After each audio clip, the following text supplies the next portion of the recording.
Hello and welcome to Fading Suns on Tuesday.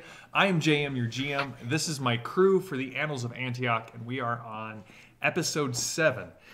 When we last left off, our heroes had made it to the city of Antioch, discovered new allies, and delved beneath the city in an attempt to get into the Paladendrex's cathedral palace, following the vision that Father Bell had of Second Republic technology beneath the city. But before we get into that, Mark, tonight is the last night of the Fading Suns Kickstarter. Give us an update. We got, what, like a half hour left? 28 minutes to go. 995 backers have pledged $177,000, which unlocks all of the stretch goals that they have put up thus far. There's lots of good stuff. You should check it out. You got 28 minutes if you want to get in on that goodness. All right.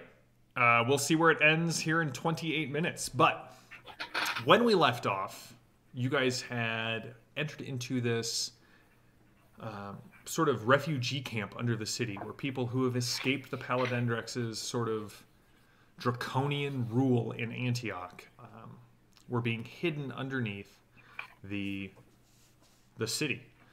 And as you were moving towards where your ally was taking you, Grayson, to get into the Paladendrex's cathedral palace, the young girl that Perpetua met on the river came rushing out of a group of tents near the edge of the encampment, yelling to hurry, and, yelling out words of warning as she was being chased by a husk. And for those of you who don't know, husks is this phenomenon that happens mainly in the Imperium, as far as you know, where the dead don't stay dead. There are a variety of reasons for what may cause a husk. But as you know, Father Bell and Runner, Dorian was exposed to biological agents that caused a husk outbreak on Ravenna about a month ago. And also Dorian's missing. And also Dorian is missing, as is Brother Gabriel. So we're going to start here. The Husks have initiative edge, so they will be going first. And you can see that a half dozen of them come running out of this encampment on the edge of the area that you were in. Remember, there seemed to be some sort of fight going on, some sort of argument, and the young woman broke free. And that is where we're going to start. So the Husks spend... Can Gabriel interrupt and go first? Somewhere in Antioch, Gabriel interrupts and goes first. But unfortunately, that is not a combat nor a story for now.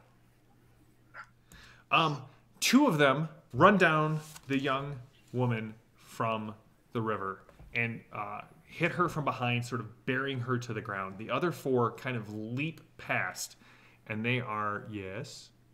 Do I no longer have initiative edge? I didn't. Did I say you had initiative edge at the end of last time? No, but that's one of my things. Perks. What does your perk say? Oh, it's either the perk or it's the fact that I'm Vorox. Gives me initiative edge. Take a look. You're gonna have to pull it up. Continue, sir, but I will get back to you on that. All right, you can get back to me on that. So the other four come leaping ahead. Two of them coming for Perpetua, and one of them going for Runner, and one of them going for Rothgar. So Perpetua, these two come leaping at you. One of them hits. What is your body resistance? 2. All right. So it hits. Would you like to spend any VP to increase your body resistance? Yeah, can I surge? You may surge. I cannot say no because that is the way the rules are written. Fair enough. And only because that's how the rules are I'll written. increase my resistance by 4. Okay.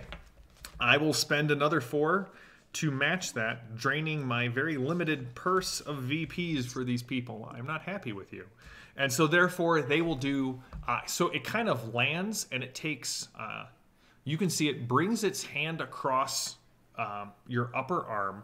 And what you can see is that the fingers are bloody and you feel as if it's not nails that are hitting you, but the bones of the fingers kind of score your arm for 3 points of damage. Bummer. Rothgar. The one on you misses.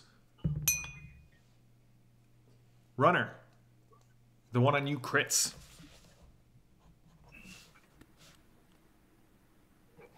No, I don't think he does. I don't think you have a choice on that one. So I'm just going to do my crit damage and up the damage. So it lands in front of you and it just brings both of its hands in a raking move straight up the front of your body for 5 points of damage. Ow. Those are my husks. They are going to acknowledge possibly Runner's initiative edge and choose her to go next. Okay. So there were 4 husks? There are a total of 6. 2 of them are on the young woman from the... Yep, on Anna. Okay. I am going to bring up the Harpy Screamer and shoot with that.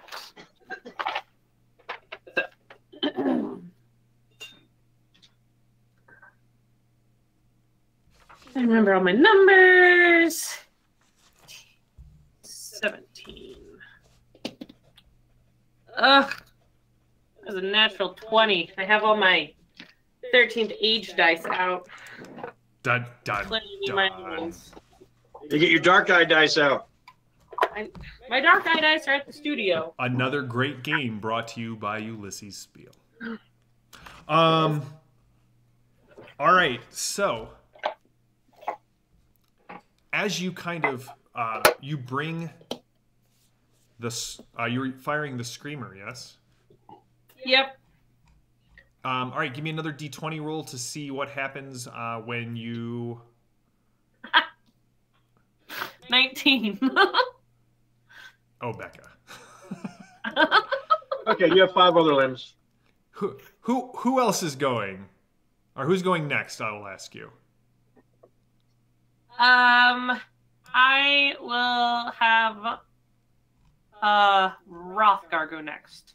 All right, Rothgar, you are up next. Okay. Can I get to the ones that are on Anna and strike them? You can. Okay. I'll ignore the one that missed me and advance. I will put 4 points into my melee to raise it to 18, and I will swing with my axe. 15. Okay. These look like normal people, so I will guess that they're not wearing like armor, like they're just refugees. They're wearing leathers. That's like, yes, Becca. Figured it out. It's my blessing. I'm bold. It gives me initiative edge. Okay, so when 2 people have initiative edge, there is a roll off. So we'll do that at the start of the next round. Your screecher, by the way, you fire and it goes. Meh. There's a battery short. It'll take a primary action to eject the battery and slap it back in to kind of reset the gun. Sorry to interrupt, Mark. All right, Mark. No, that's okay. So I will spend 4 to overcome resistance because I don't know what it is right now. All right, it's normally 2, but I'm going to spend a total of 6 to bring it to 8. So you'd Do I have to spend 6 more? You have to spend 4 more. Okay, I'll spend 4 more. All right. And then I will spend 6 more to increase the damage to an even 10. Increasing the damage to an even 10. All right, Mark. You sever this one's arm, and you can see it just starts bleeding out onto the ground, onto its companion, onto Anna. But it is not quite dead. Okay. Who's going next? Oh, Perpetua. Because there's no enemies, right? They've all gone? yes. Okay. Perpetua. Yeah, I will shoot the one that hit me with the Sumter Ulick. All right. This is Dex and shoot. This would be Dex and shoot. Well, I do not succeed, but I also do not critically fail. That is always a good option. All right, that leaves Father Bell. Okay. So surveying the battlefield here, there's the one that Rothgar just disarmed. Then there's the other one attacking Anna. And that one, does it look, I mean, it the two of them pushed her to the ground. Does it look like it's turning to Rothgar or reacting to him, or is it they are both pursuing? definitely reacting to Rothgar. Okay. That's the title of my And then there's one that's sort of at loose ends that Rothgar ran past. yes. And 2 on Runner and 1 on Perpetua. 1 on Runner and 2 on Perpetua. 2 on Perpetua. Well, that doesn't seem very sporting. So I am going to cast Prophet's Censure on one of the ones attacking Perpetua to censure its attack. Okay. So let's see how I do with that. And then I'll explain. I rolled a 4, so that's enough. So my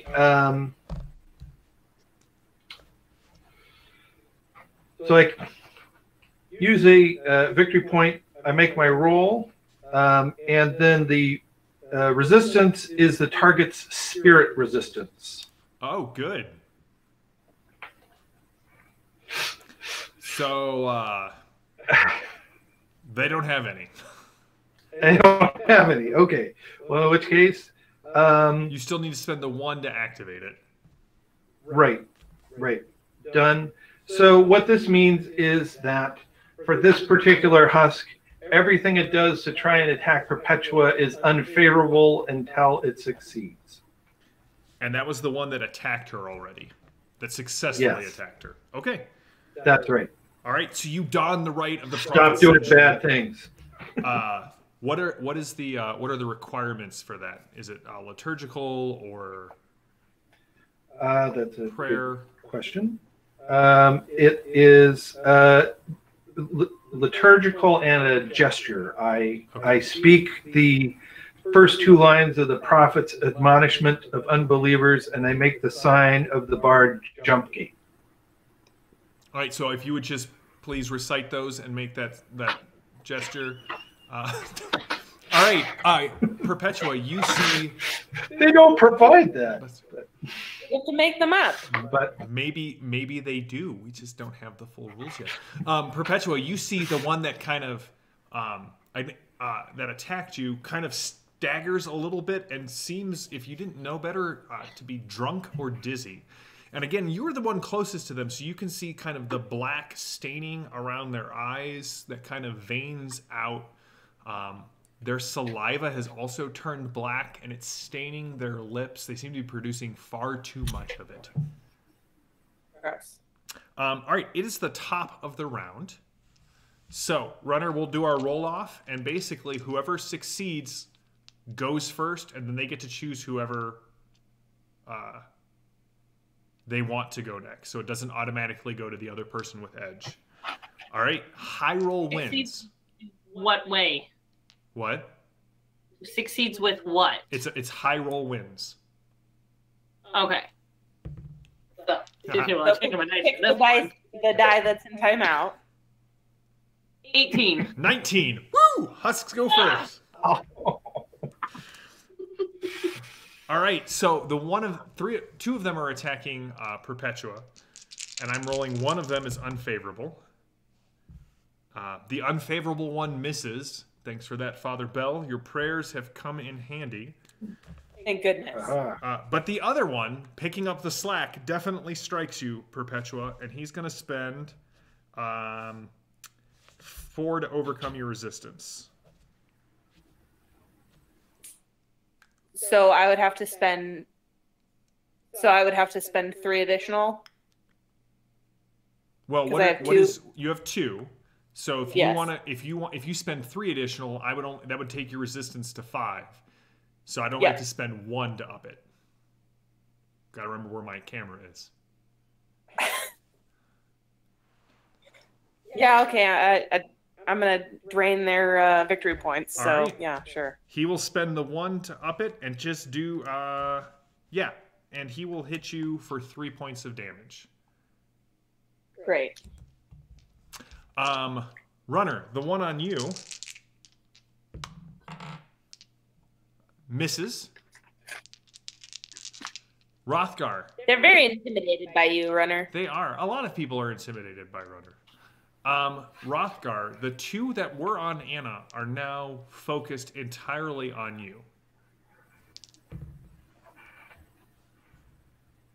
One of them succeeds. The other one is the one that you hit. And remember how I said you nearly sever that guy's arm? It catches on something on the ground, like it's dragging, and its fingers kind of catch on a grating, and it rips its arm free with a natural 20. Gross. Runner, Rothgar, I'm gonna spend 4 to overcome your resistance. It doesn't overcome my resistance. Oh, your resistance is like 8, isn't it? God bless it. All right, I'm gonna spend 9 to overcome your resistance. Well, I get to raise it then, right? I mean, that's just straight up. So, yeah, I think I'm gonna spend 6 to raise it. I see your 6, and I will up my damage by 2 points and do 5 points of damage to you. So, Rothgar, as you're dodging back and forth, trying to get your shield in place, it sort of grabs your shield with one hand. As it pulls it out of place, it rips its claws across your throat for 5 points of damage. The last one, looking around, not seeing Rothgar there anymore, notices the lean and tender form of Father Bell and hits with an 8. Father Bell, what's your body resistance? 2. Well, I'm going to spend 2 to overcome your body resistance. I would like to spend 3 to increase my body resistance to 5. I will match that. And Father Bell, they sort of cut through your robes and score 3 bloody lines down your upper right arm, sort of just parallel lines down your arm.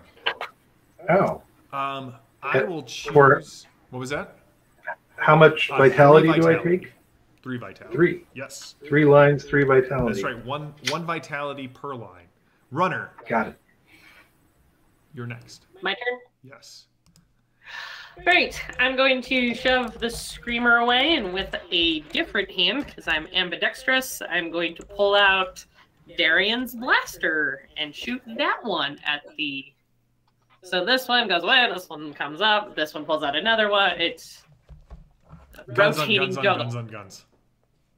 Yes, pretty much. All right, so I need a 7. I need a 16 to hit, 17 to hit. 7. Okay. Have we determined their body resistance, Rothgar? 2. 2. You? Yes. All right, I can spend those.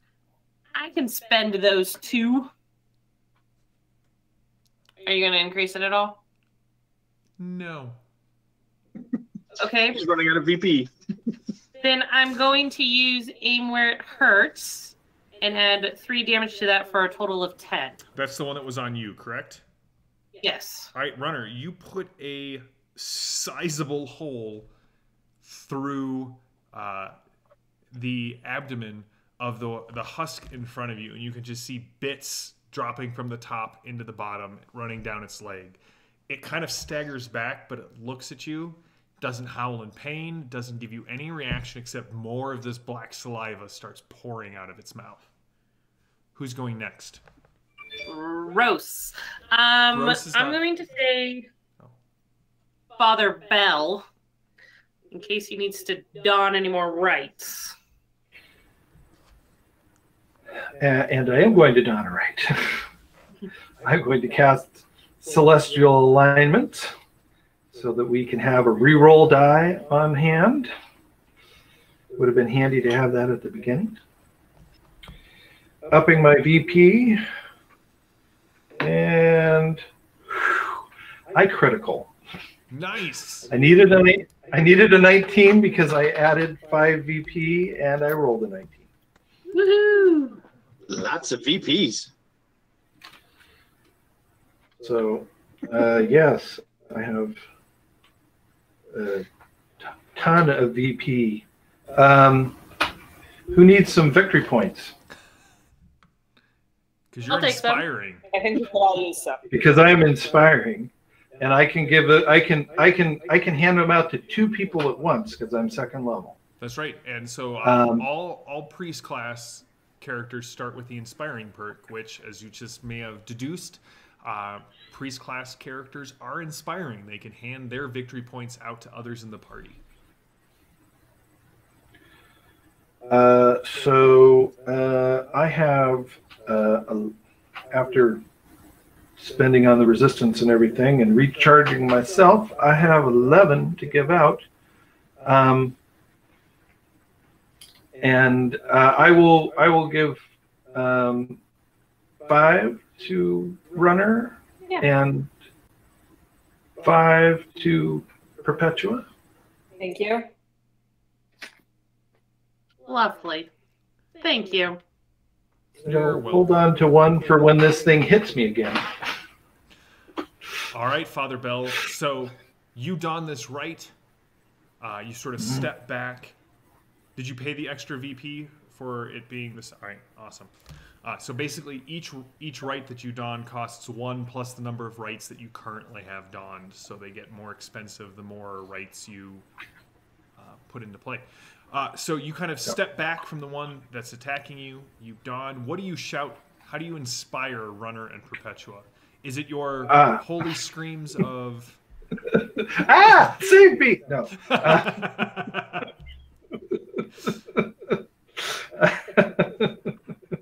Social distance. I shout something from Lamentations. But for those who carry the lamp in their hearts and bear it unto the kings of men, no matter the lashes they receive from the blind, they alone shall be free. Father Bell, take a weird point. And don't forget 1 from your critical, you get a weird point. That's true. Who's going I'm next? super Father weird. Bell?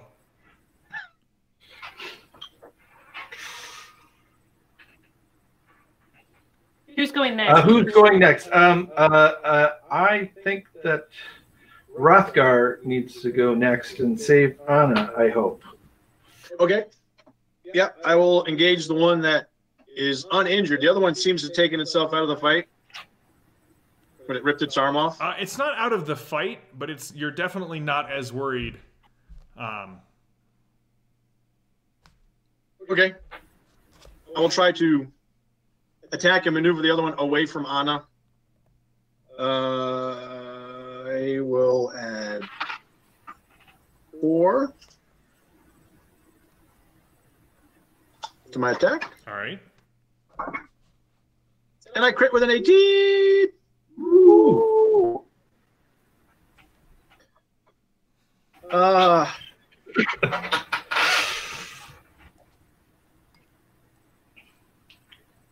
So now I don't have to do anything for resistance because it's just you ignore that, right? It With the ignores crit. it. Yep. And I'll convert all of that to 9 more points of damage and do a total of 16 points of damage as I strike it with my axe. All right. What does it look like, Rothgar? And fighting maneuvering, kind of give him a shove with my buckler and then just take his head off, and hopefully he topples away from Anna. He does. This thing kind of hits the ground, and the head sort of rolls around and ends up staring right at you. Who's going next? I could care less. Who hasn't gone? Perpetua and Runner. Oh, no, Runner went already. Just Perpetua. Yeah, all right, Perpetua. Well, like you have a choice. Yeah, Perpetua. All right, I'm going to try to shoot again. Oh, that's not good. That's a critical fail. Hey, why don't you re-roll that? Oh, thank you. That was also a fail, but not a critical fail. It's like having How bad of a fail was it? 2. I think I've already done my primary and secondary, unfortunately. all Shoot. right. All right, so Perpetua. It's too late for me to add VP, yeah? Yeah, you have to add that beforehand. Yeah. So you bring your gun up and fire, but it kind of gets its hand on the top of your wrist and sort of pushes the shot away. Top of the round, Becca. 4. 5. All right, not using that guy's name. Okay. All right. You know what? I think I'm gonna choose my husks to go again. Wait, before this happens, you hear, "Run, girl, run to me!" And Grayson is kind of beckoning Anna, who at this point kind of slips a little bit on the gore that Rothgar has sort of spread around the area, but manages to get traction and go running towards your guide, and sort of materializing next to him is the person who said he was Anna's brother, Perpetua, and you can kind of see as he kind of grabs her and pulls her away from what's going on and starts checking her. But then there's too much battle going on for you to really keep track of where they're at. I hit you with a 1, but I'm not going to spend any VP to overcome your resistance because it's really just sort of not worth it. All right, here's the guy who rolls unfavorably.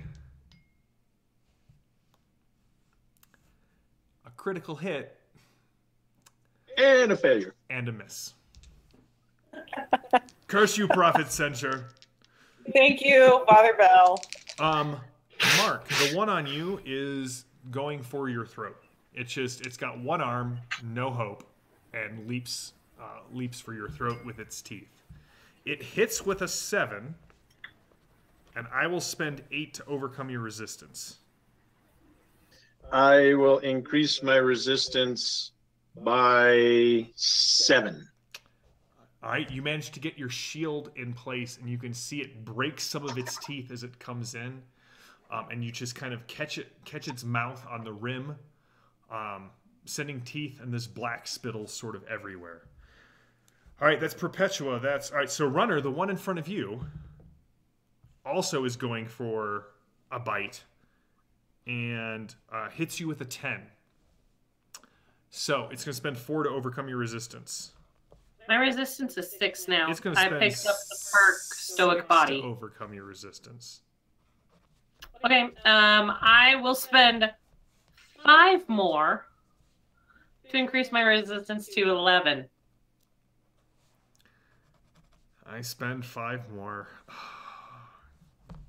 Draining PCs.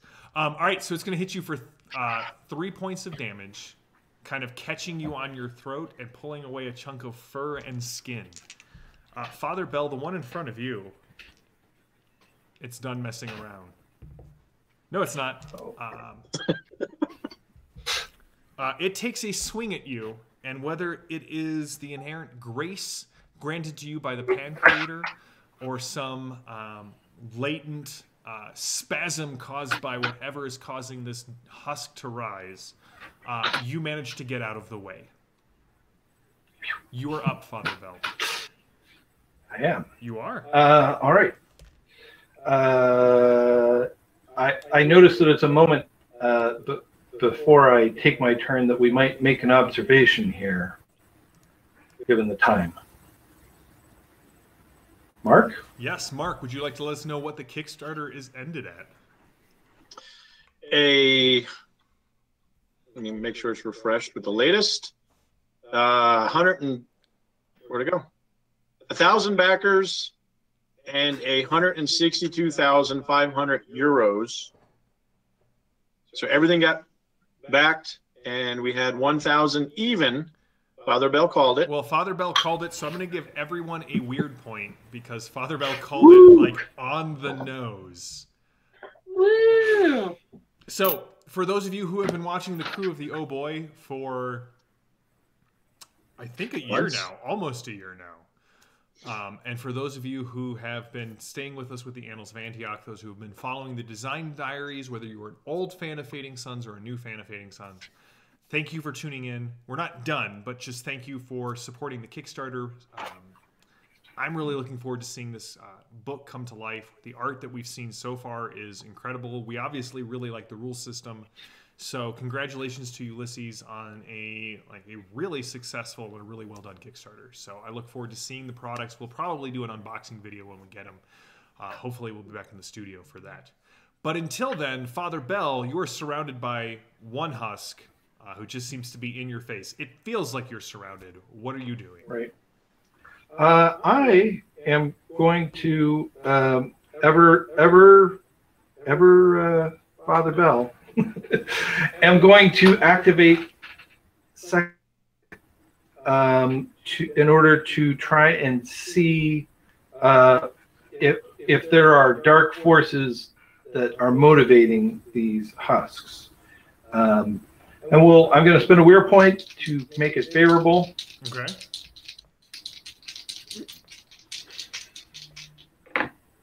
And I succeed. In fact, I critical. So I need an 11. I rolled an 11. As you do. And what this does is I can see any traces of dark corruption in a target's soul. So I'm looking at the husk attacking me. So, for example, I see a psychic's urge as a dark fetal form growing in the brain. I can reveal the presence of demonic influences, allowing me to see their dark forms hovering. For example, near an antinomist or someone who is possessed, I can see the type, target, and caster of any theurgic rite within visual range. I can't read auras because it's operating on a different range of the astral spectrum. And a note for you, GM. The GM should use creativity in describing what you see with this rite, as individual auras are not being read. Rather, the second sight confers the ability to see all the broad occult forces at work in a given scene. All right, Father Bell. As you don this rite, it succeeds far better than you ever would have imagined. And what you can see is that the husk in front of you, there are a myriad of little claws sunk into the soulscape of this creature. You don't actually see a soul. You see these claws sunk into the flesh where you would normally expect to see the soul's mirror burning bright. In fact, all of these husks have these little claws hooked into them. And as you watch, you can see, as you kind of focus on the claws, you can see as your vision sort of broadens and you see more of the astral spectrum with your second sight, you can see that all of these claws are attached to the same creature.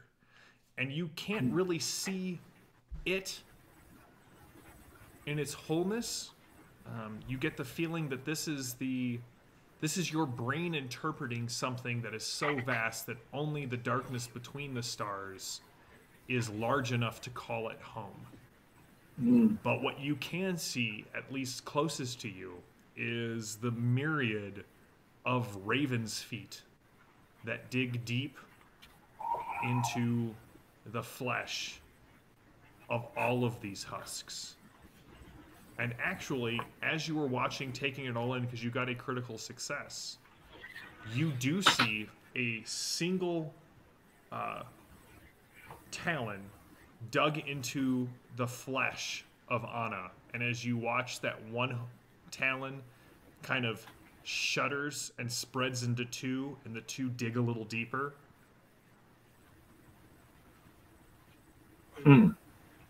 Who's going Cleanse her next? with fire.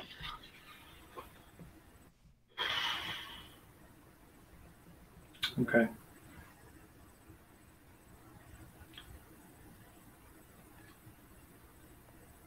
Who's going next, Father Bell?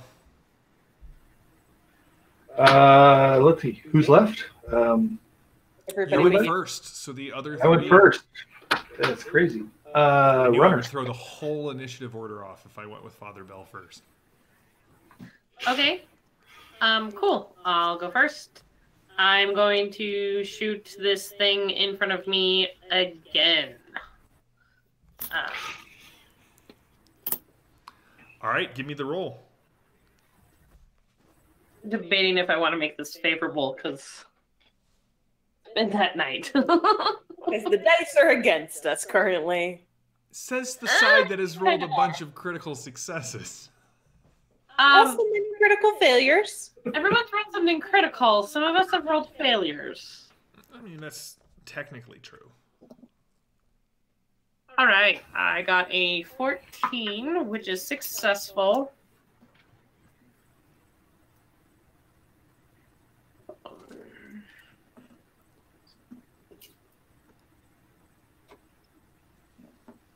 All right, how much are you spending? Well, I have to spend 4 to overcome the resistance. 2.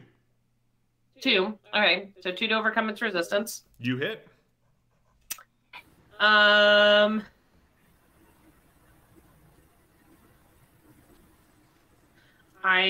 believe.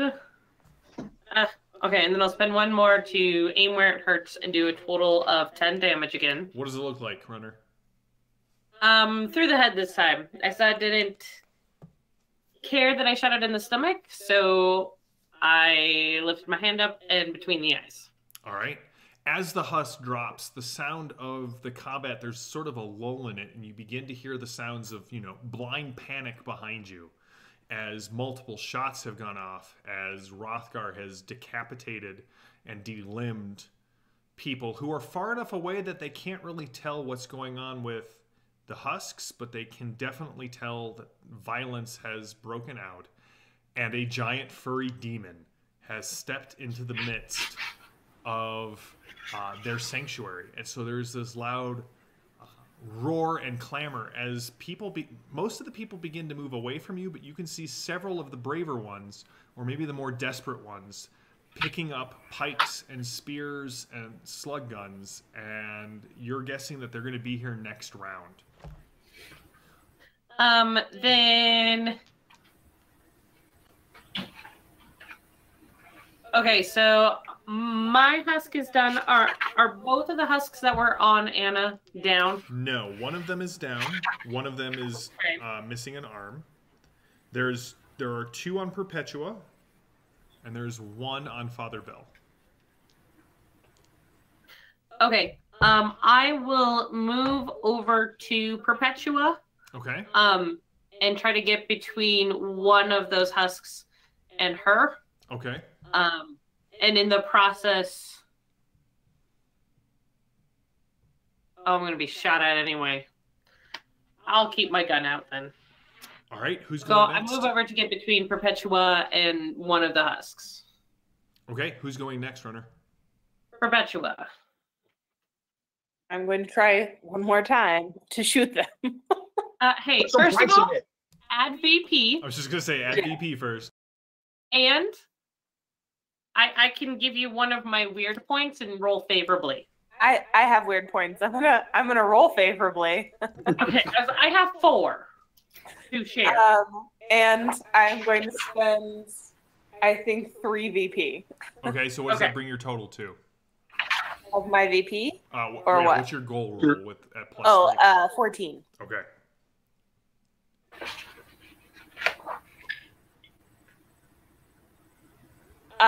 In a stunning turn of events, I've rolled the same number on both die, but they both succeed. So, Excellent. So how many VP did you Huzzah. generate? 13. Oh, so close to a critical. I know. I'm really bad. All right, so how many are you spending to overcome their resistance? Minimum 2. 2. All right, they are not upping it. Yeah. And so then can I spend to do additional damage? Yes, every 2 additionally does 1 more point of damage. Okay. So I will spend 4 to do 2 additional damage. All right, and what's the my total? 8. 8. All right. And what gun are you using? Your your slug gun? Sumter Ulick? Your what? Sumter Big- Ulick? All right. Big revolver. Yep. You bring the revolver up. Chamber spins around. Bullet lines up, and you put one right in the chest of this thing, which sort of stumbles back. Mouth opens wide. No words or sounds come out of it. Rothgar, you are last. What are you going to do? I will attack the one that's on me, Okay. the one-armed freakazoid. I'll spend 4 to bring it to 18.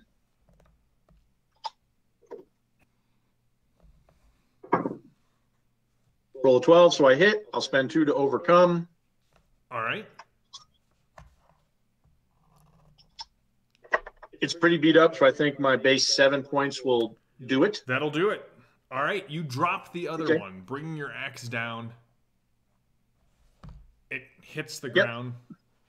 You rip it And then free. I will move to help defend Father Bell. All right, you can see there's about 5 people moving towards you from the camp. Most of the women and children and men have kind of moved away, but these 5, 2 women, 3 men. One of them has. And as I move towards Father Bell, I will yell at Grayson, "Call off your dogs." He goes last, so I will let you know what he says. All right, so you move up to Father Bell. He kind of looks back and he's like, "You ignorant Voldrak, those are not my people." But he turns around and starts speaking Kurgan and getting them to kind of put their hands down. All right, Runner, you ready for this? No, I'm not. I got an 11. Okay. What'd you get on your initiative? Initiative edge, you got to roll off. Oh, initiative. Did you get a 10?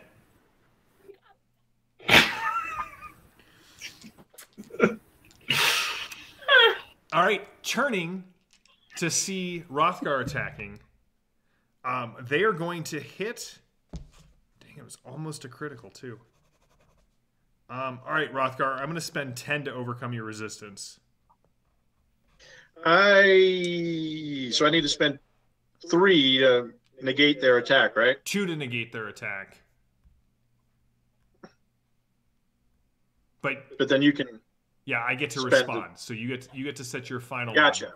I'm just I I'm will just spend- upping the bounty for you. That's okay. I'm going to increase it by 5, which makes my total resistance 13.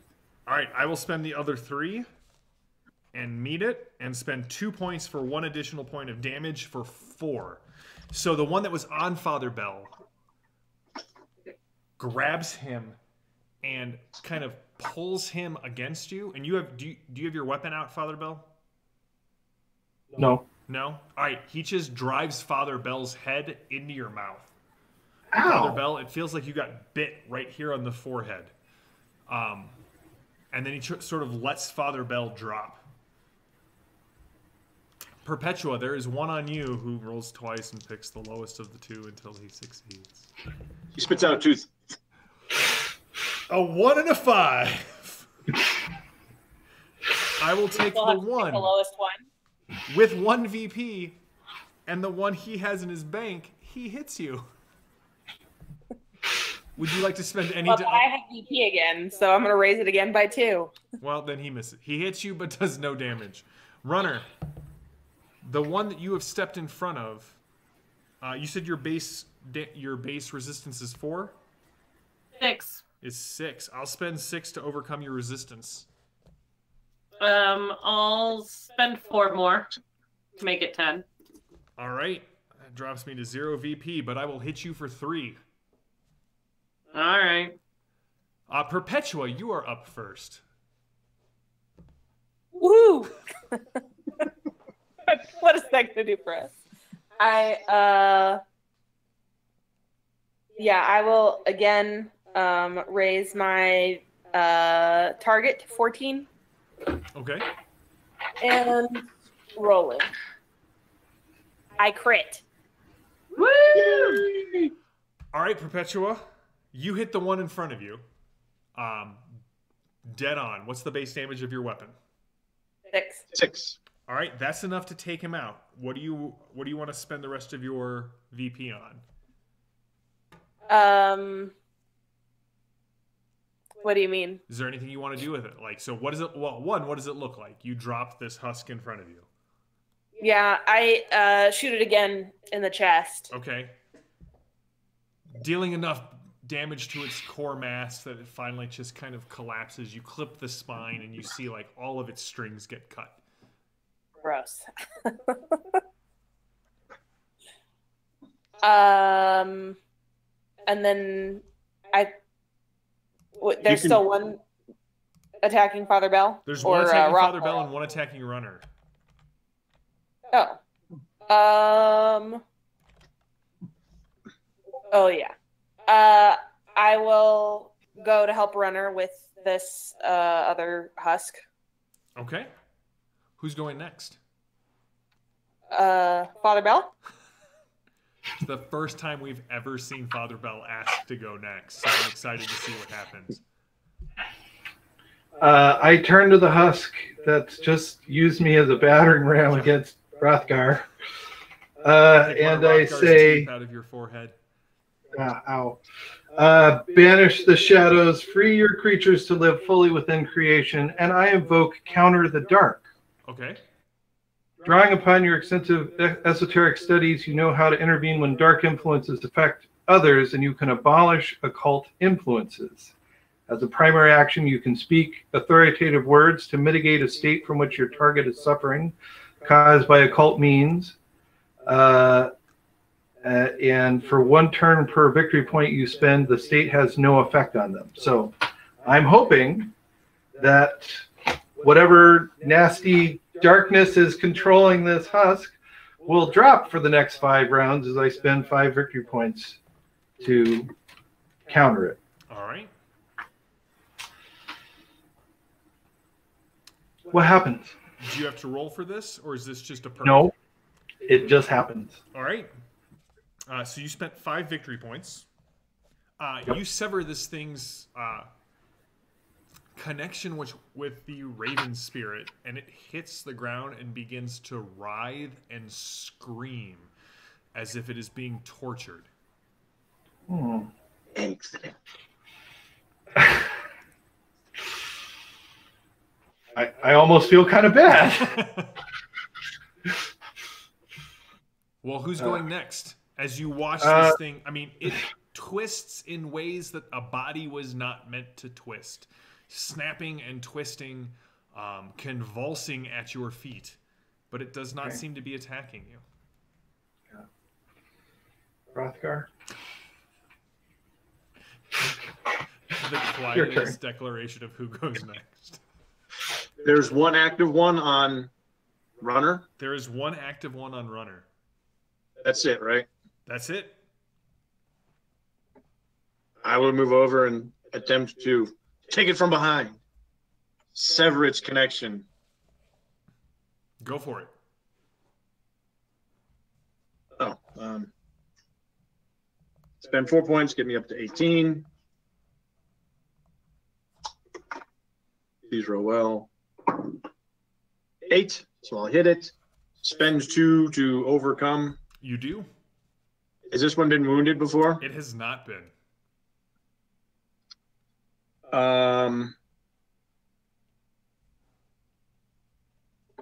I will spend 8 points to raise my impact to 11.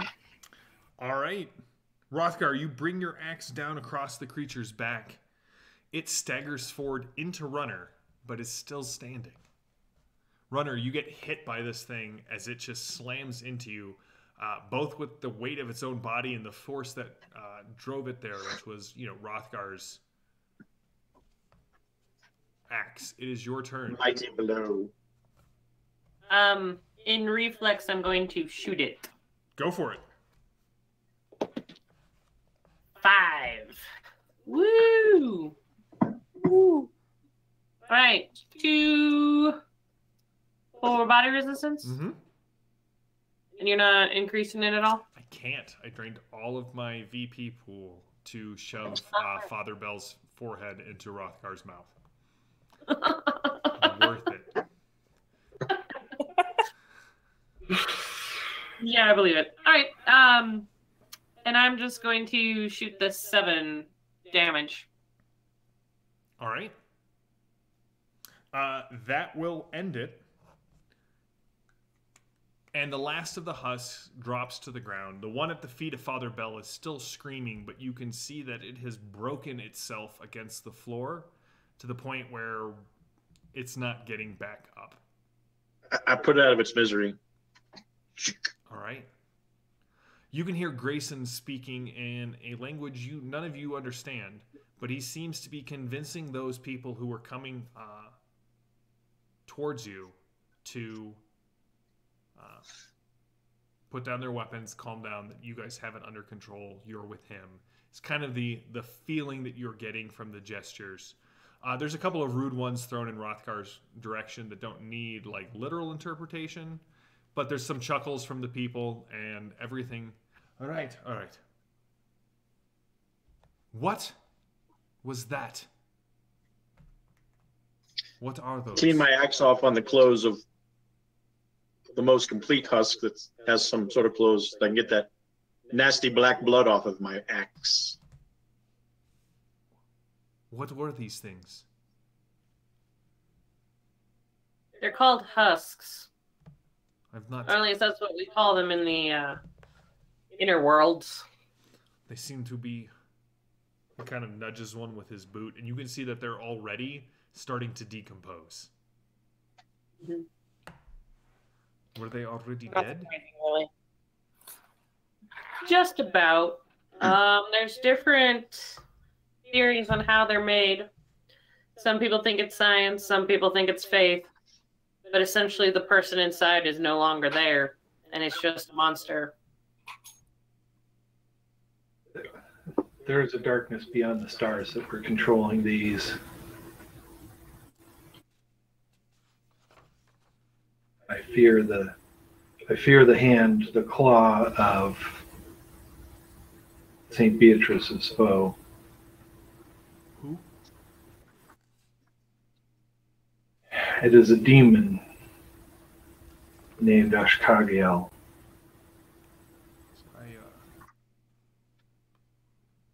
Everything you just said meant basically nothing to Grayson.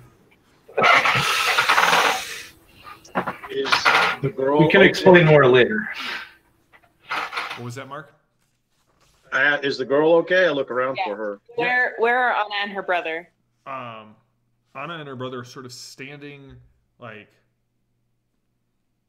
about 5 meters away, watching, surveying the whole thing.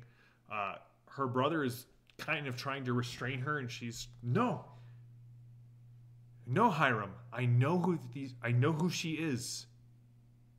I saw her in my visions. And Anna comes up to you. Good, because I was going to approach them. Thank you. Twice now. I am Anna. And this is my brother Hiram. You do not belong here. No, we are from the known lands. The where? We're not from here.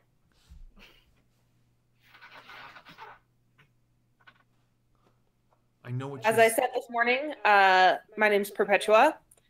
This is Father Bell, and that's Rothgar and Runner. Hiram kind of comes and stands like next to his sister. Thank you again for what you have done for my sister. Of course. Can she tell me some more about her visions? Yeah. I saw you. I saw you. And them. Me. You. Yes. Okay. You are the one to make the choice. Don't let anyone else try. Which choice? I don't know. The choice. All right. I get fragments. I get visions. But you are the one who has to make the choice. And your choice, no matter what you choose, is heralded by fire. Sometimes it's a fire that consumes. Sometimes it's a fire that frees. And I'm supposed to tell you. She told me to tell you. The only way up is down. Visions. Okay. You'll have to excuse my sister. She's been gifted with sight since she was a young girl. And how did you arrive here? We came by boat. My sister. I know you came by boat. What happened since this morning? I found my sister after we left you. She's the one who knew where we had to go. She saw symbols and signs in the strangest places, in signs and beggars and the way the light hit different crystals. I thought she was crazy, but she said these were the paths, the markers on the path to take us to you. I've often been skeptical of my sister's gift, but when we got here, she said she had to warn you, and that people wouldn't listen unless they were shown. And so she went and provoked, well, this. How? He kind of looks at his sister. She can be quite abrasive when she chooses to be. Sure. So where did you find the husks? They were lying here in wait for you. There was another man here. He was the one standing at the edge of the tent. He is the one that I got past. And when they saw me, they followed me out of his tent. Can we see the man she's talking about? No. Okay. Your guess is he was the one who was arguing with her when you guys first sort of noticed the kerfuffle. Oh. Okay. Can we tell that she's been injured? Yeah, she took injuries when the husks knocked her to the ground, but she's also coated in their blood because of the delimbing. Yeah. Grayson, is there somewhere around here that we can wash ourselves? I don't think it's good to. I know that it's not good to be exposed to husk excrescence. I can take you to one of the reclaimer stations, but we still have to hurry. Our window to get into the cathedral palace is tight. We have to hurry. Exposure to this stuff is just really not good. He takes a step back. Excellent. You go first. We're going to Yep. head down that way. I- And third door on the left. Yeah, we'll need to go over there and clean up, and then I need to use my med pack and do a remedy again. Okay. Yeah. So- We all need to hose down.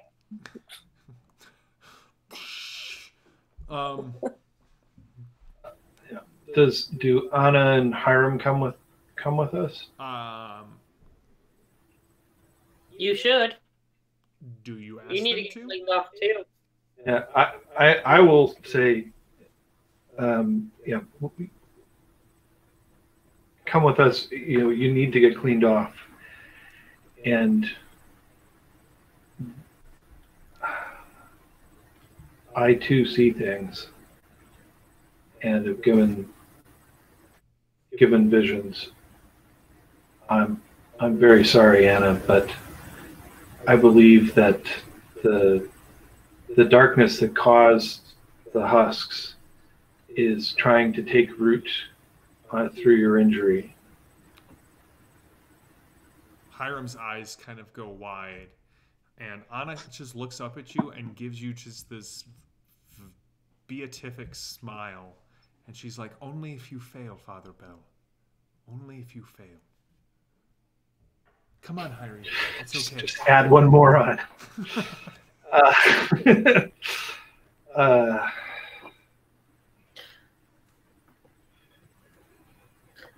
So we all go and get cleaned up.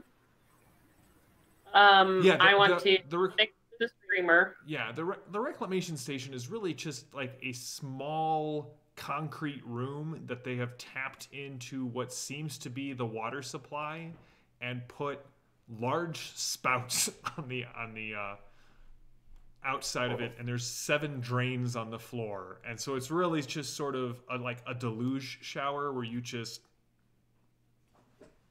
It's okay. Perfect. I've showered in weirder places. Perpetua or Lily? Oh, Yes. That was my question.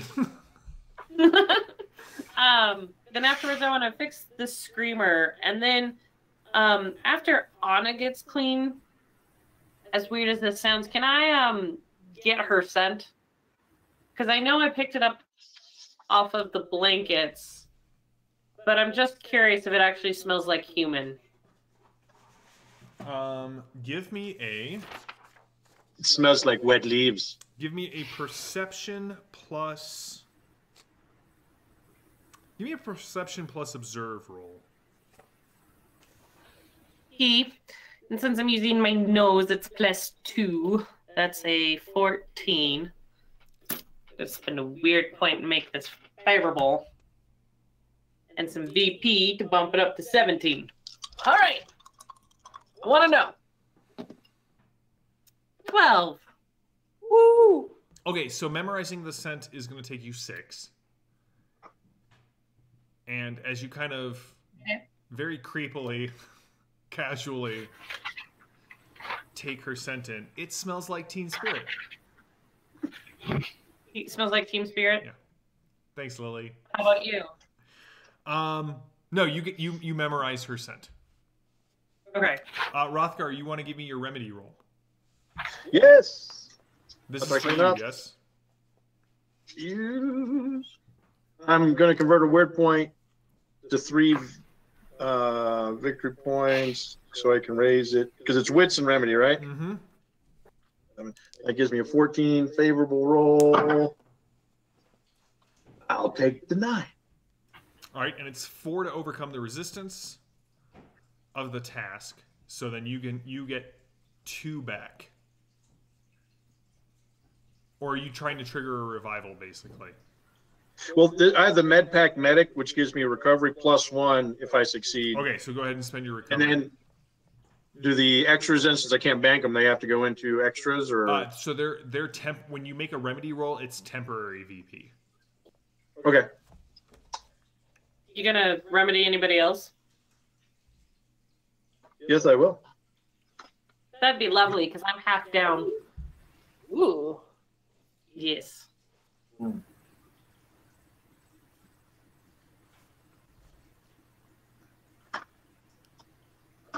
So I can't use those temporaries on this roll. No, when you make a remedy roll, it's VP. The VP converts on 2 to 1 for extra vitality, and that's all that it does. Okay. I can give you a weird point if you want to roll favorably. Well, the med pack gives me a favorable roll. I don't have everything in it yet. Is there charges on the med pack? Yeah, I'm used 4 now. Okay. And I can use 10 altogether, so I'm down. Do you want a weird point for the VP? Yeah. Well, I still have a couple. Or I could inspire you if that would be helpful. That would help. If you inspire me, I can put it in my vault and use a couple for all the remedies I got to make. Yeah.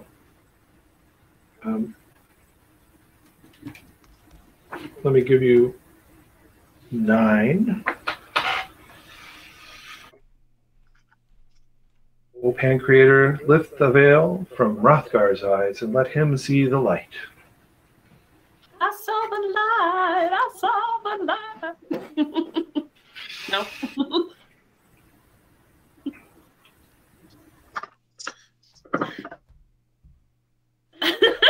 You still have your make the roll 2 less. I'll need that because I rolled a 15, 16, and I need a 14. Bing!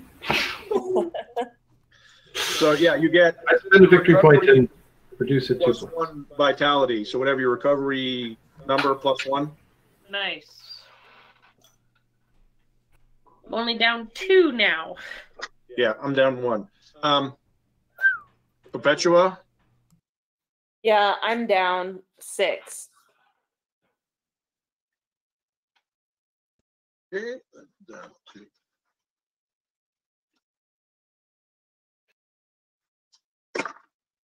Thanks, Rothgar. 9, I succeed. So Lily, you get your recovery plus 1, whatever that is. Is it the same for everybody? I forget the formula for recovery. No, are we all at the same? It's based off of level, and I believe it's the low. It's based off level, and then something else. I know. Something else. Father Bell. I'm down 3. You want to get healed? Or save it. Maybe we should save it. Okay. Oh, good. I've got 5 left in my bank. I'll be fine. I'm down 1. Yes, you will. You're going to save the world, Father Bell. JM, does No that pressure. count as using a revival? Mark, does that trigger the revival? No, you get your recovery, whatever the limit is, plus 1. Okay. That's what I thought. Okay. Your revival. All right. I upgraded, paid more. That's about all I bought was the med pack. All right. Okay. You guys managed to get clean. Hrothgar takes about 40 minutes to kind of get everyone patched up. Okay. Grayson kind of is growing more and more impatient. All right. Are we taking them with us? Are they staying here? I need to know. Anna? Wish to come with us? Or do you have somewhere safe to go? I can stay here with my brother. I don't know that I would Well, be you- of any aid to you. And then may the lady look after you and protect you. You as well, Father Bell. You as well. Hiram kind of gives you, Thank you. both looks like, cool, I'm surrounded by crazy people. And he sort of takes his sister away. All right. Is the plan still to go to the cathedral. More than ever. Right? I can get you to there. I can get you in. As I said, once we're there, finding your way is up to you. I assume that you have been given some sort of strange vision of where to go. Yes, that's fair to say. We might have to phone a friend on the way, but we'll work it out. He gives you a very strange look. All right. I have bartered these, and he kind of holds out a series of, like, a stack of cloaks. This should disguise most of you, or at least break up your shapes. Thank you. Let's go. And he darts back into the main tunnel and takes off at a near sprint. I keep up with him. That is fair. All right. Father Bell, is there anything you wanted to do along the way before we get to the Cathedral Palace?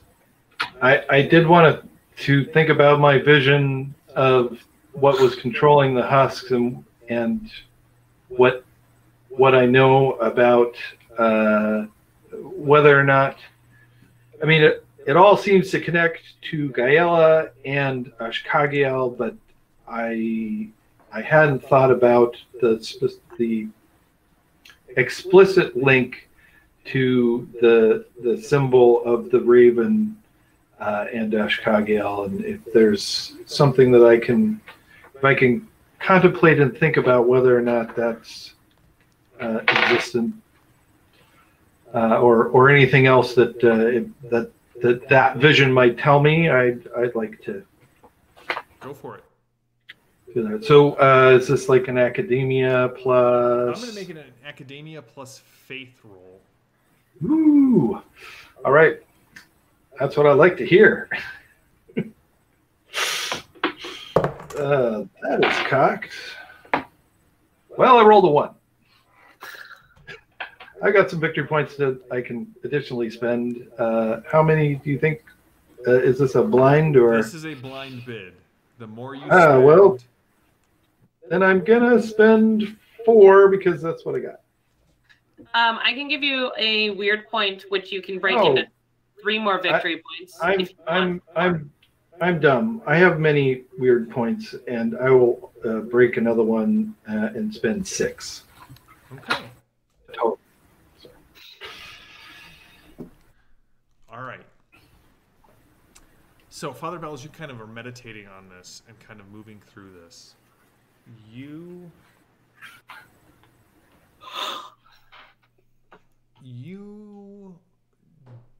definitely remember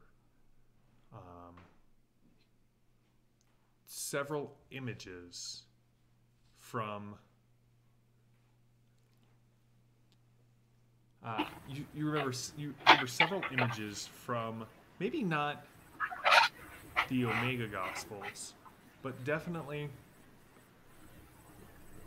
from the iconography and the imagery sort of post right around the fall of the Second Republic.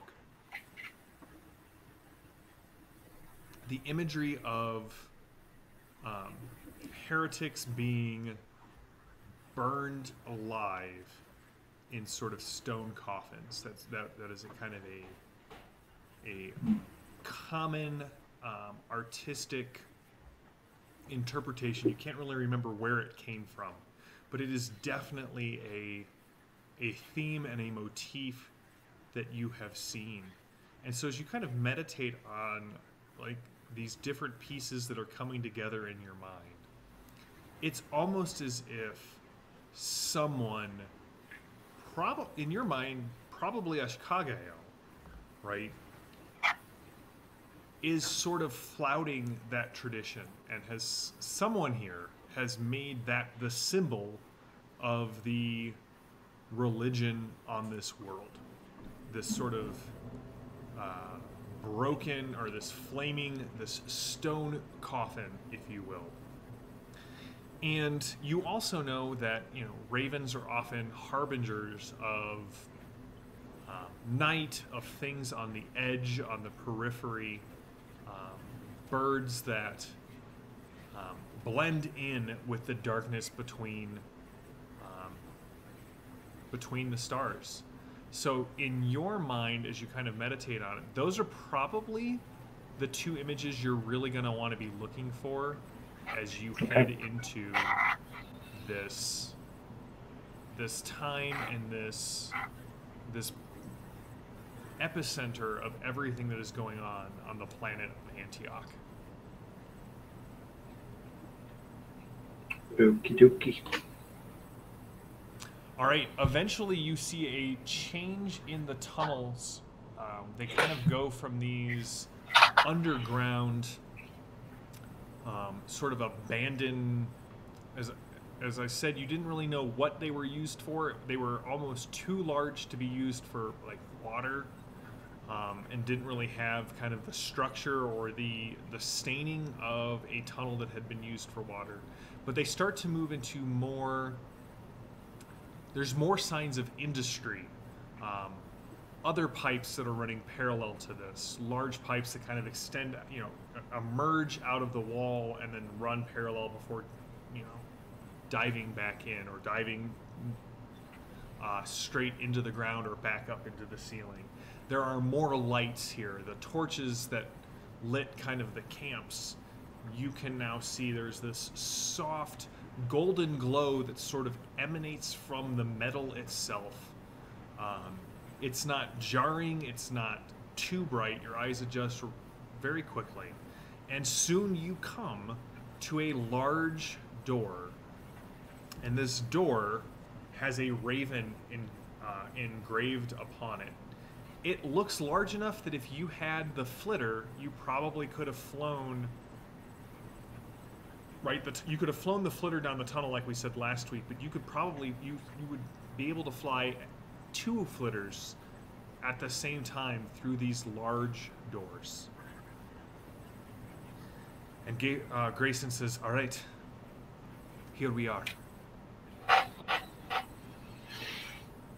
wish you luck. I will be waiting here for you. Here is," and he tosses a small onyx cylinder with a single button on top to you, Rothgar. When you are on the other side of that door and you are ready to come out, signal me.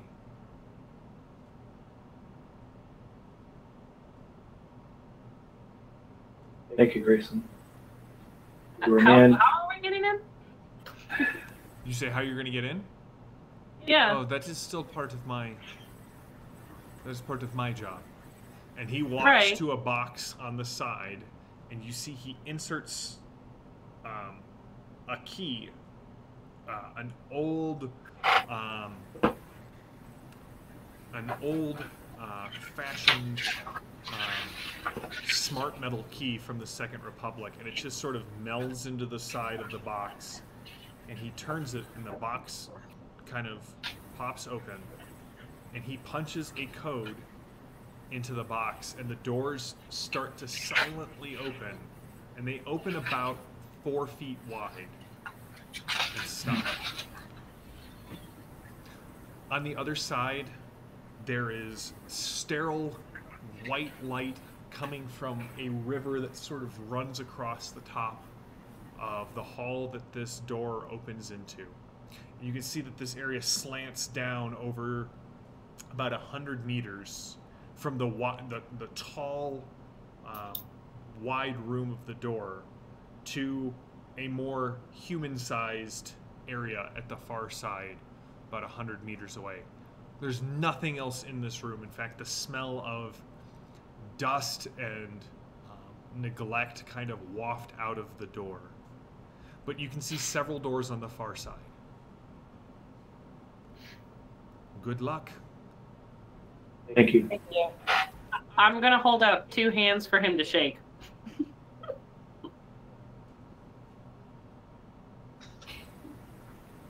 I go through. The blessings Through the of the doorway. blades of Kells go with you. The light preserve you. And as soon as the last of you goes through, the doors silently close, and at least on this side, you can't see the seam where they're going to open again. Cool. Yeah. So Rothgar, Don't lose that little box. Perpetua, Belle, and me. Is that your marching order? Sound good? Yes. Okay.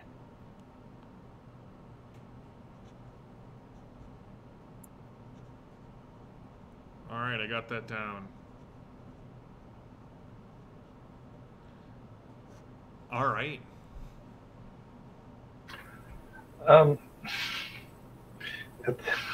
At the risk of recalling bad memories from last time, would someone like a blessing? Maybe not Perpetua. Didn't work out. Last time it wasn't great, but you know, It wasn't great. you can keep trying. Yeah.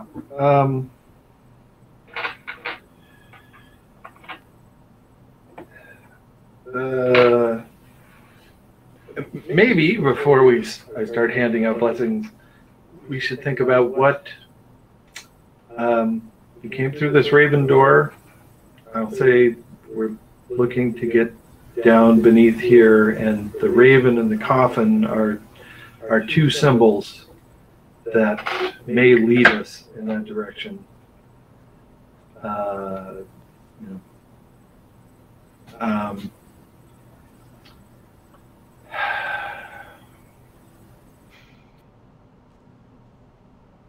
Otherwise, I mean, we'll have to look for signs and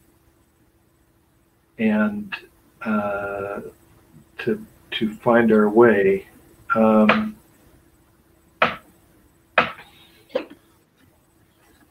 And I don't think any of us have been in any place quite like this. Rothgar, have you been to the palace before? No, especially not under it. Well, no, I didn't assume that you'd been under it, but I what mean, about metaphorically, we've all been under it, but that's just, that's. Runner? What are your senses tell you? Smells old. Smells empty. I think, well, usually anywhere that there's people of power, they're going to have people who serve them. So if we don't see any signs like coffins or ravens, maybe we can find someone who will help lead us, because we're also looking for Gabriel and Dorian. Right. So, I mean, I'll keep a nose out, but I think we're better off avoiding people, not trying to ask for directions. I wasn't going to ask nicely. Well, no, but just the more people we encounter, face off. to raise an alarm. Excuse me, do you have a moment to talk about the Paladendrax and perhaps where we might find him?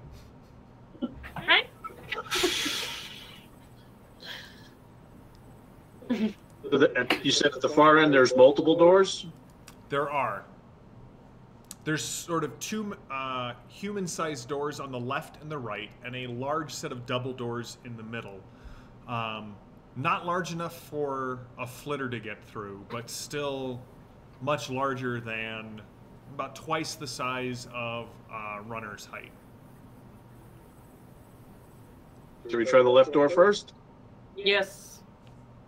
So before we proceed any further, I'm going to just do a small blessing that doesn't have any chance of screwing up, and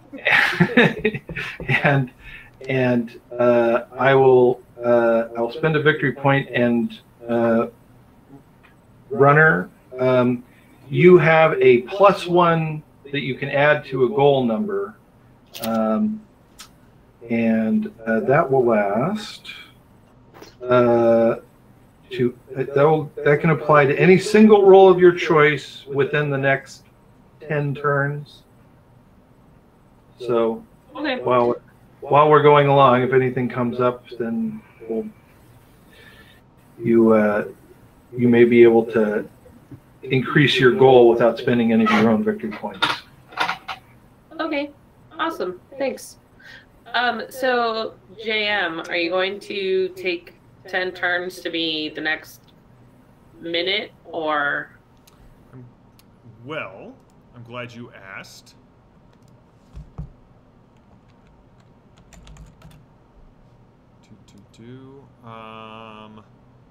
Each turn. 1 second. No, I'm going to say that's going to basically give you a minute. Oh, nope. That's even. It's 1 to 3 seconds. So next half minute, you'll have the bonus. We'll say to your next roll, just so that it's not a waste for Father Bell. Okay. I was then going to use it and never mind then. Why did I look over? in a perception, in an attempt to look for, actually written signs, like if there's anything that says, hallway A, hallway B, or if there is signs of human or not quite as human traffic on either of these doors, so we know which one is used more.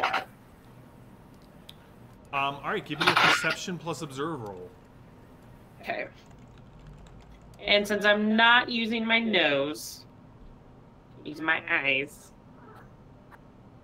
I don't get to add my nose to this, but I get Father Bell. That takes me to 13. And I'll add 3 more for 16. I rolled a 19.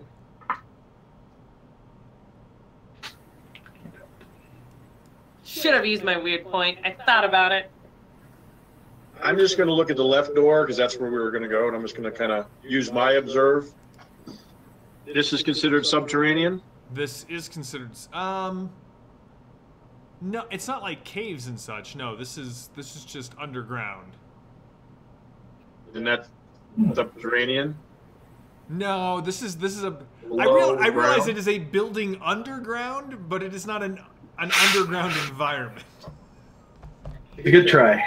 I like it though, Mark. I like it. So I get favorable rolls in certain areas. Yeah. That was excellent rules lawyering. Can I hire a lawyer? There is the Reeves Guild. If I only knew a lawyer. I'm only licensed to practice canon law in this environment. All right. What the heck is my roll? You do some math here. 11. I'll spend. I got a 16. You still don't have that adjust the roll 2 points? Or is that used? I can do that. What'd you roll? 17 out of 16. Well, I think you rolled a 15 instead. There you go. And I'll spend. They come in twos, right? 2, 4, 6. This is a blind bid. They do go in twos. I'll spend 6 points as I'm looking at this door, looking for a way to open it, looking to see if it's alarmed. Anything that would be a danger Will Robinson type situation. And then what was your how much did you spend? I apologize, Mark. 6 to overcome. 6 to overcome. All right. So with 6 to overcome, you can see that the doors are not locked. There is no. I mean, you could. There just seems to be sort of a push bar on this side. You can see that these doors are all marked. With an exit sign? They are not marked with an exit sign, but they are marked with letters that you are familiar with, but not in a combination that you understand, but Father Bell, they are in Latin. These all say Thesarum, which basically means like storehouse, storeroom, something like that.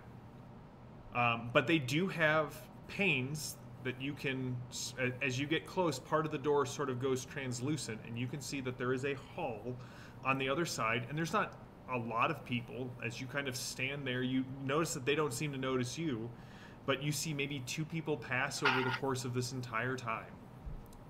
They are all wearing long brown robes. They all have the flaming coffin on their over their heart, and they are all carrying, what seem to be like rosaries or long prayer chains around their necks. And that's the left door. That's the left door. But just from the way that they're walking, your guess is that all 3 of these doors exit into the same hall. Okay, I will convey that to everyone here. I don't know how big the window is, but there's people on the other side, robes and. And you still don't want to grab one and ask for directions? You said I saw 2 people? Yes. I saw 2 people. They're not walking together. It's like one person walked past, and the other person kind of hits the left door, and you know that you can jump. You could in theory jump out at the 2 double doors, or at the one at the far end if you hurried, or a runner and casually strolled across this room. The people that you saw, were they going both in the same direction? No, the first one passed the left door, and the other one about a minute later started walking.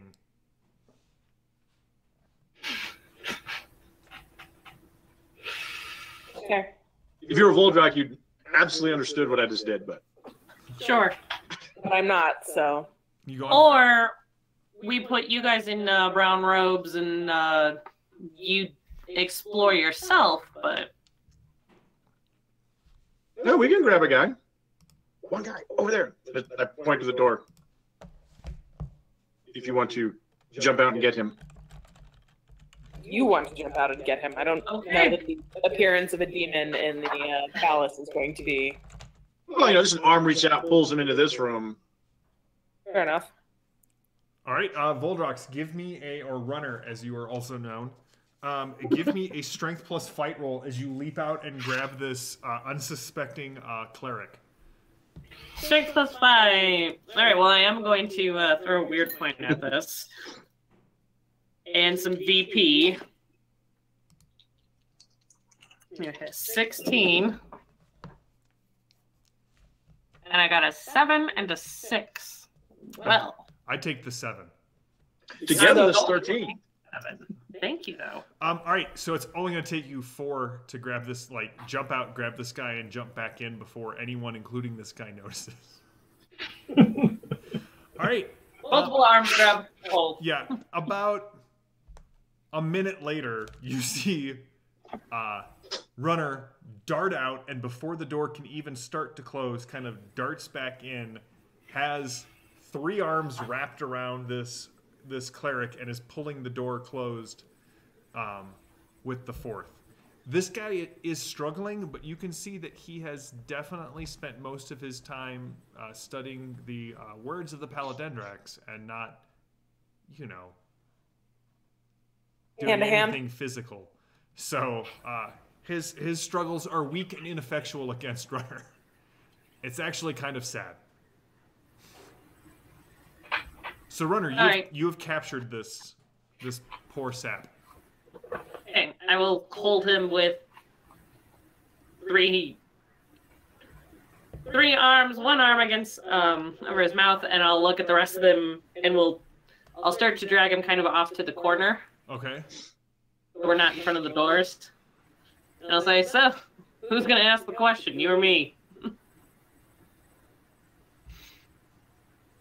Father Bell?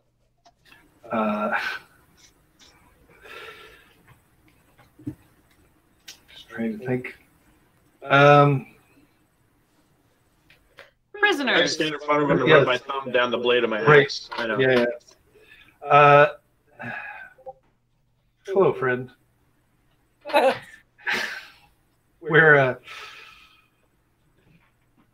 in need of some directions and understanding of the layout of your fine cathedral palace under chambers. Please don't cry out in alarm. It won't do any good. And really, we'd like to bring you back to the light of the Pancreator, but primarily we just need you to answer our questions. So explain with the most detail from my friend Perpetua here the responses. all right, so I'm going to ask really fast that we stop using names.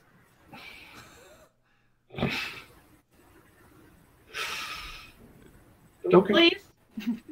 as you rumble that out, you remember that one time that Runner caught that rabbit and how it like just kind of violently shook in her hands until she let it go, and then it hopped once and fell over and died from a heart attack?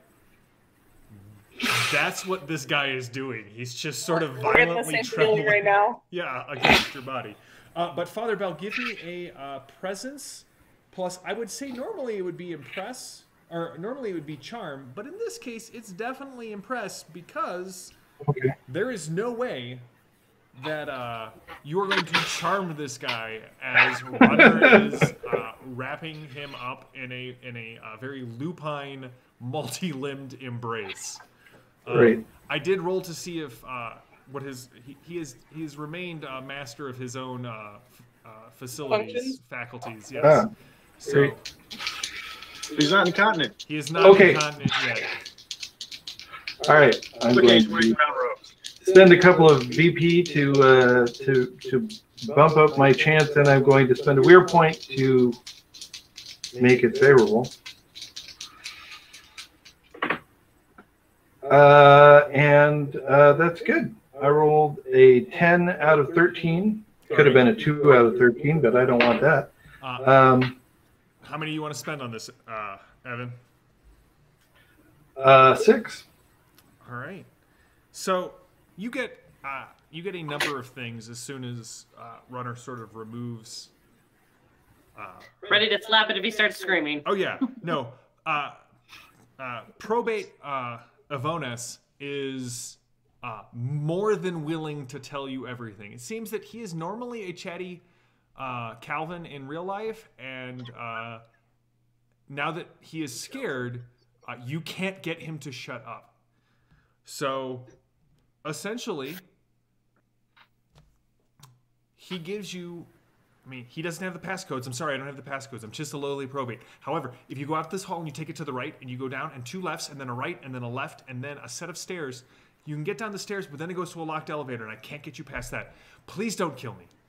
He actually threads the please don't kill me where most people would put commas or, punctuation. But yes, the sight of you in religious garb he doesn't recognize, Rothgar the barbarian, Perpetua who is just stern and intimidating on her own, and the looming furry presence of Runner behind him. You find this probate is very, very willing to talk.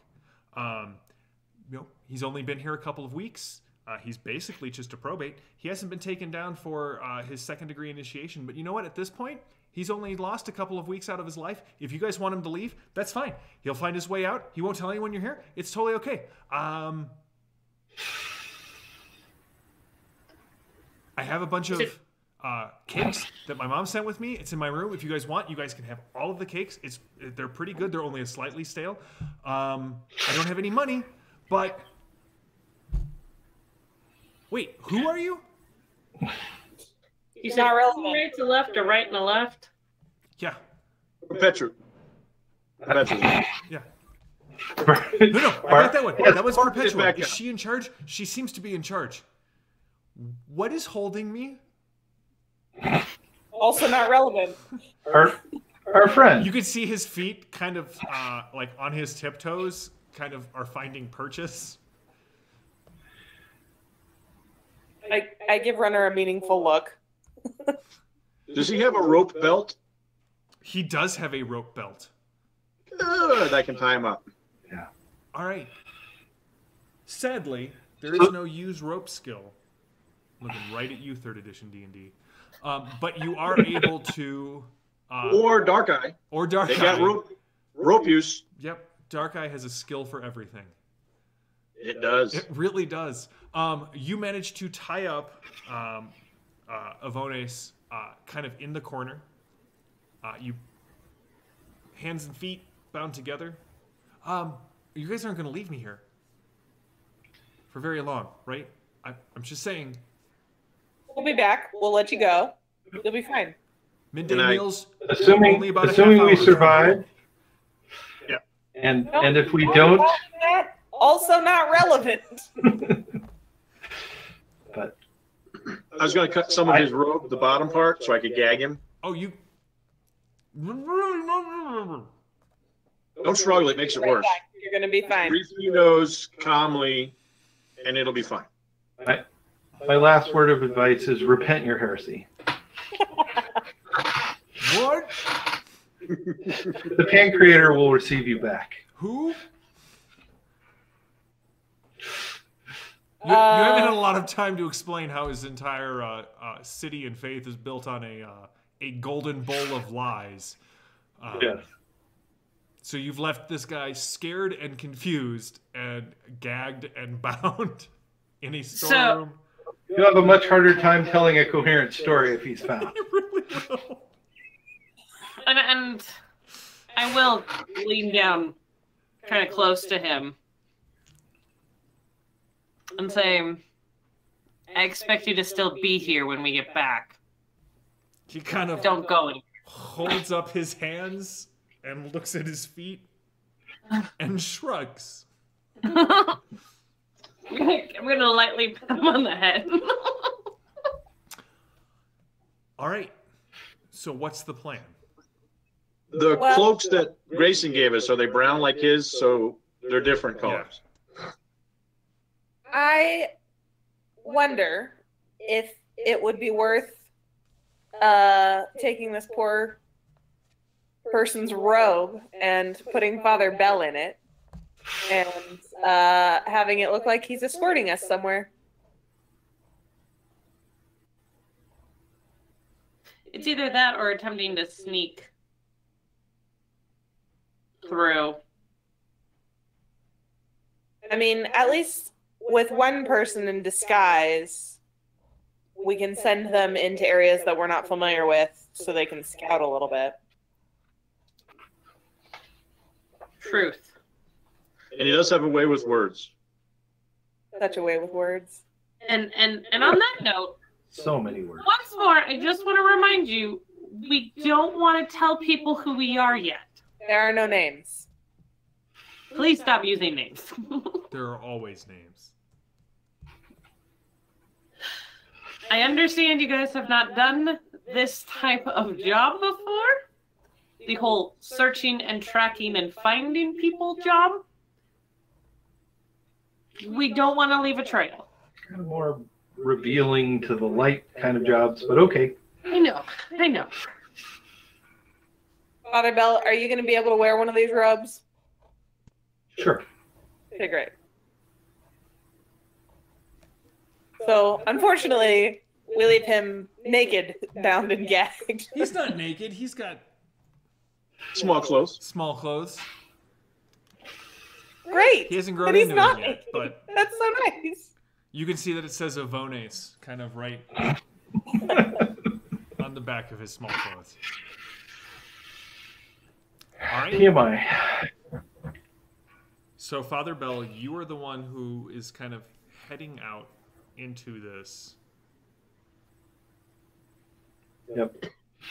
Is the goal just to follow the map that this probate gave to you, or? I'm interested in what's in the storeroom. There's Is nothing. it just the hallway? Yeah. Huh. Yeah, I think we're just gonna follow it. Keep our eye out for anything else that pops into our vision or that we notice. Because I know I'm keeping an eye out for Gabriel and Dorian. Yes. Dorian hired me. I don't get paid until he makes it back to the known worlds. That's fair. That is fair. You know. And you have his scent, right? Yeah. Well, but I can't track him through here. No, but if he's in a room that you walk by, you might catch his scent. Maybe. Hey, he's in there. Just to answer the chat's deep burning questions. Rope lore is not in the new edition, but I would allow a capability to apply here. And Avones is definitely a boxer's man. So, listen, we love the people who watch our chats, and so I will answer questions as they come up. All right, so Father Bell, you make your way through, and it definitely feels like this place. If you hadn't just snatched a poor person out of the hallway and subjected them to psychological horrors, you would assume this place is abandoned. The lights here are sort of on a low power. You spend a good 10 minutes following Avones' directions, and you don't encounter a single other soul. However, his directions do lead you right to the elevator. And that's where we're going to pause for today. And we will come back on Thursday with more Annals of Antioch. Episode 8 will be on Thursday. I don't know how many more episodes we have until you guys make it off-world. I'm very excited about this. And we have a special guest once we get off-world. As soon as I have more information on that, I will be sharing it. But seeing as we're a little bit early, what I wanted to do is just... Becca, this is your third or fourth character in Fading Suns. Mark, this is your second. Evan and Lily, this is the first time you've ever played Fading Suns. With the fact that the Kickstarter is over and we're going to be seeing products start coming in, hopefully in a month or two, in the form of PDFs. What have your thoughts been on the system? What have you liked about it? What has stood out as like this is something really cool about the way Fading Suns works? Who has initiative? Uh, We'll give it to Perpetua. So I like the way that you are assumed to have kind of a basic level of skills, but you can add to that depending on what you think is going to be the most useful. And I like the victory point option to modify. Okay. Father Bell, what about you? Yeah. I like the victory point system too. I think it's a very clever mechanic that allows you to sort of be strategic and to really target something that you really want to do and increase your opportunity to succeed. Although you can't escape those nasty 20s that pop up, but that tells a different story. But I think it gives you a lot of sort of intention that helps change the curve of things rather than just the flat roll succeed or roll fail.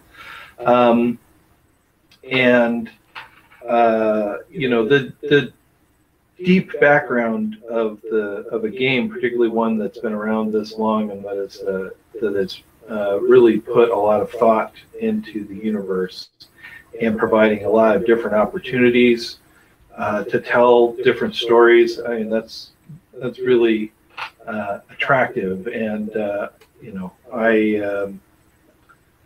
I wouldn't have thought, from having started out as a fan watching the Oh Boy crew and some of the other side things, to have pegged a character like Father Bell into the universe, but when we put this together, he just sort of flowed naturally out of the background into being, and it's been great. Awesome. All right, well, let's go from least experience to most experience. So, Rothgar, what have your thoughts been on, as you've been playing more Fading Suns? What do you like about it? Yeah, I started similar to Evan, watching the exploits of the old boy, and it intrigued me, the system, with the victory points, the skill plus ability, add your victory points, generate victory points. Some systems kind of call it a momentum system, where you generate these extra points that you can spend as an economy in the game is really unique, and I like it. Mm-hmm. And got more interested in it, and making a short guest appearance with that crew. Hopefully we get back to it soon. Mm-hmm. This game, to the point where I backed it, and I can't wait to get all my PDFs hopefully soon. And I think September we're projected to get the physical copies if everything starts working again and people can start making those things. That'll be very nice. I'm interested to see more into the world. I mean, we just had a glimpse with with the stuff you were allowed to share for this, dare we say, beta test, that we played with some of the rules, and they seem really neat. Kind of look forward to seeing everything and all the other species and races and starships, and there's a lot of stuff that if you watch the Twitch that Bill talks about, the developer diaries, there's a lot of stuff out there that I'm interested in. And learning about, and I think the setting is so unique. Kind of reminds me when I was a kid watching Buck Rogers and Flash Gordon, the old serials that had men in space, but you also had swords, and it wasn't just the Star Trek or Star Wars high tech. Mm-hmm. Everybody knew how to use it. This is very unique and different. Becca?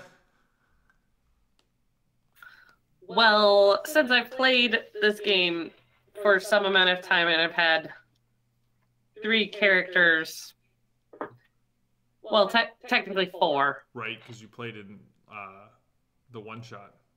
Yes. I guess I can't say that there's nothing about this game I like, because clearly I do like it. Yeah,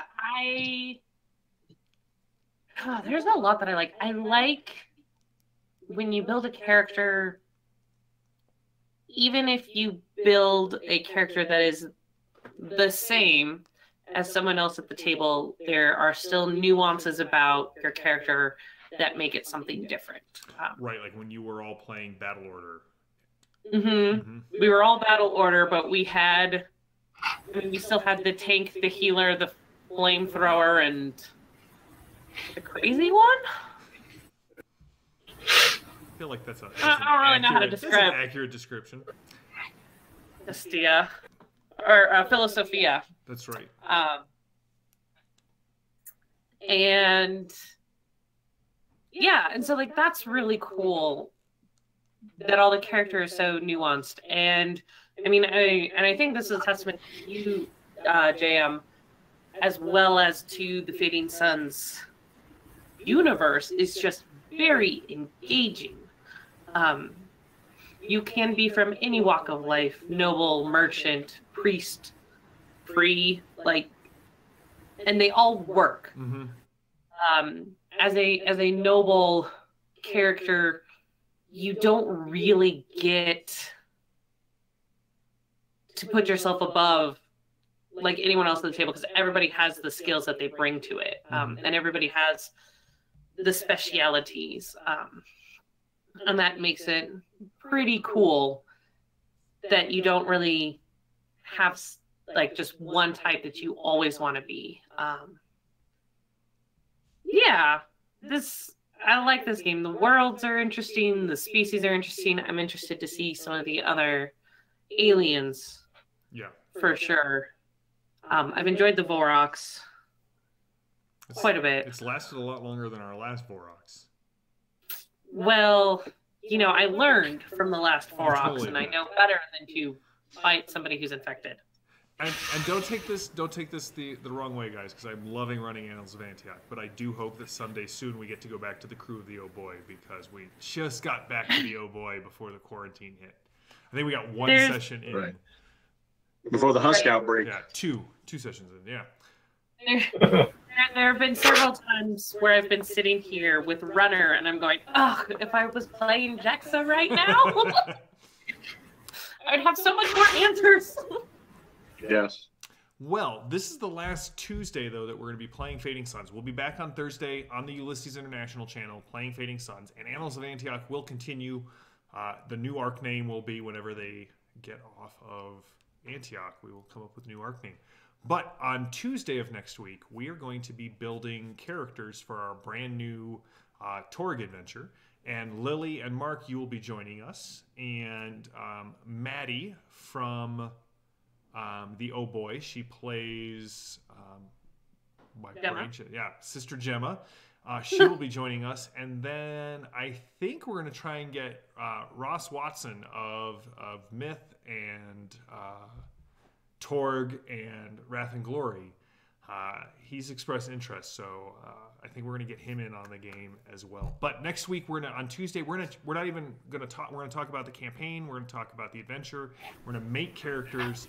I'm going to do my best to have live slides of each step so that you at home can kind of follow along as we are doing this. But we're going to make our Torg characters, and we're going to play through an adventure, and hopefully soon we will know when everything is going back to the studio. But until then, thank you so much for tuning in on this. Guys, thank you so much for playing Annals of Antioch. I'm glad that we got this chance just to hang out and continue running games, continue playing some Fading Suns, and we'll be back for Torg on Tuesday. So we'll be here Thursday with more Fading Suns. I'm JM, your GM.